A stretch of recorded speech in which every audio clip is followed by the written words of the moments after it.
पुराने घर में लेकर गए, 2 महीनों ने बच्चियां रखी, 20 साल तक बनना और मुझे बुलाओ बच्चा उठाओ। इस वक्त हम मुलजिमा के वकील लियाकत अली कबूल के साथ मौजूद हैं। इनसे जानते हैं सर आज के केस के अंदर क्या पेशरफ्त हुई है, क्या चीज़ें हुई हैं। सर बहुत शुक्रिया आपके वक्त का। मुझे बताइएगा कोई प्रोग्रेस रिपोर्ट नज़र आ रही है, क्योंकि हमें बिल्कुल भी नज़र नहीं आ रहा कि कोई प्रोग्रेस रिपोर्ट हो। बार बार एक ही चीज़ बोली जा रही है कि रिमांड दिया जाए, रिमांड दिया जाए। क्या आज हुआ है अदालत के अंदर? हमने देखा कि बदतमीजी हुई, पहले सिटी कोर्ट से यहाँ शिफ्ट किया गया। वही प्रोग्रेस रिपोर्ट लेकर नहीं आए, वही पुरानी बातें थी, उनके वही पुराने दलाइल थे। अब सिर्फ ये था कि हमने अदालत से इसको जो है ना मजीद रिमांड चाहिए, तो हमने अदालत से यही सजा की कि जिस केस में इसकी गिरफ्तारी डाली गई है, पहले तो वो केस ही फेक है। जिस वक्त का वकूआ है मुलजिमा लाहौर में थी जो ना, फिर कोई चश्मदीद गवाह नहीं है इसके अंदर, और मुलजिमा को लाहौर से लाया गया। पहले उसके ऊपर मनशात की FIR दर्ज की गई, फिर इस FIR में मुलविस किया गया, फिर एक सचल की FIR दर्ज की गई, एक SIO सेंट्रल की FIR में मुलविस किया गया। तो ये जो तमाम केसेज़ हैं ये सारे झूठे केसेज़ हैं, इससे मुलजिमा का कोई ताल्लुक नहीं है, वो इसमें इनोसेंट है। और मज़ीद बार बार रिमांड लेने का मकसद यह है कि इसको मज़ीद जो है ह्यूमिलेट कर रहे हैं और मज़ीद केसों में मुलविस करने की कोशिश कर रहे हैं।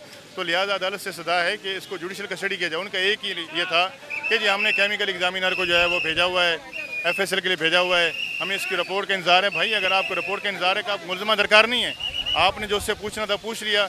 आपके पास GIT के लोग मौजूद हैं, आपके SSP मौजूद हैं, आपकी पुलिस के तमाम केसों के IO SIO सब इन्वेस्टिगेट कर चुके हैं, मालूमात ले चुके हैं। अभी नो फर्दर रिमांड। कुछ नाम आज लेने की मुलजिमा कोशिश कर रही थी, पुलिस ने जो वो एक नई प्लानिंग भी अपनाई। सिटी कोर्ट में हमने देखा कि उसने इंकशाफात किए। आज जो वो पुलिस ने शोर शराबा किया, और ये बाकायदा पुलिस की प्लानिंग थी कि जैसी वो कुछ बोलेगी हम शोर करेंगे और कोई नाम जो है वो सामने ना आए। जी बिल्कुल आपने सही कहा। जब उसको वैन से उतारा गया है तो उसने कहा कि मुझसे इन्होंने वीडियोज़ बनवाई हैं, उसमें एक राजा परवेज़ अशरफ का नाम इन्होंने लिया कि जी वो जब लाहौर में आते थे मुझसे जो है ना वो ये चीज़ मंगवाई जाती थी। दूसरा उन्होंने कहा जी एक मुनीब अख्तर हैं, मुनीब साहब भट्ट हैं, कोई एक्टर हैं, उनका नाम लेने की कोशिश की। एक कोई सारा एक्टर हैं, एक कोई DSP राना अकरम साहब हैं, उनका नाम जो है इन्होंने कहलवाने की कोशिश की। मुझसे जो वीडियोस बनवाई गई हैं वो सारी जो है ना ज़बरदस्ती बनवाई गई हैं। मैंने किसी बेकसूर का नाम नहीं लिया, मैं किसी को मुलविस नहीं करना चाहती, इवन कि मैं खुद बेकसूर हूँ। मुझे इन तमाम केसों में जो है गलत। पुलिस के रवैये पे क्या कहेंगे जो थप्पड़ भी मारा है? देखिए उसने शिकायत की कि मेरे साथ जो है ना एक तो मुझे किससे मिलने नहीं दिया जा रहा, दूसरा जो है मुझे थप्पड़ भी मारे हैं और मेरा हाथ भी मरोड़ने की कोशिश की, जिस पर हमने अदालत से सजा की है कि उसका मेडिकल करवाया जाए। तो कोर्ट अभी देखें अपने आर्डर में क्या उसका मेडिकल करवाती है या नहीं करवाती है, लेकिन कोर्ट ने ये डायरेक्शन दिए हैं कि कोई माल ट्रीटमेंट नहीं होनी चाहिए, किसी किस्म की ह्यूमिलिएशन नहीं होनी चाहिए, किसी किस्म की दोबारा शिकायत नहीं होनी चाहिए।